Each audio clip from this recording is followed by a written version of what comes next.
masqué derrière une fausse perception de la réalité. Pour connaître le nombre de malades, il y a deux façons de compter. D'un côté, les cas officiels, testés et donc déclarés, et de l'autre, les cas réels, des personnes contaminées et contagieuses, mais qui parfois n'ont même pas le moindre symptôme. En Chine, entre le 8 décembre et le 22 janvier, 444 cas sont officiellement recensés. Dans les semaines qui suivent, les malades affluent dans les hôpitaux chinois. Parmi eux, de nombreux cas sont diagnostiqués positifs. Les équipes chinoises leur demandent à quand remonte l'apparition des symptômes, et ils découvrent ainsi après coup, une estimation des cas réels sur cette même période. Environ 12 000, 27 fois plus que les cas officiels. Voilà l'avance que le virus a sur nous. Vous pensez que c'est spécifique à la Chine? Erreur. En France, il n'y a aucun dépistage systématique de l'ensemble de la population. Le nombre de cas réels est nécessairement considérablement supérieur aux cas officiellement dépistés. Ce n'est pas un complot, juste une réalité. Partant de là, à chacune de nos sorties, nous jouons le jeu du virus. Car le Covid-19 ne se propage pas tout seul. Il voyage avec nous, même sans symptômes, et se répand par nos interactions sociales. Chaque personne contaminée peut infecter 2 à 3 individus, soit presque le double d'une grippe classique.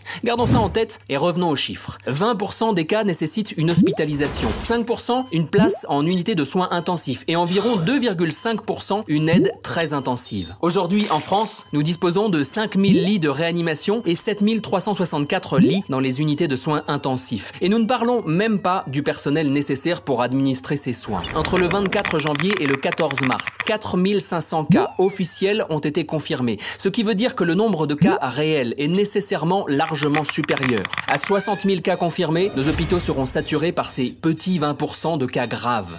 Concrètement, cela veut dire plus de lits disponibles et un dilemme terrible pour les personnels hospitaliers, devoir choisir qui soigner. Donc, qui maintenir en vie et qui laisser mourir.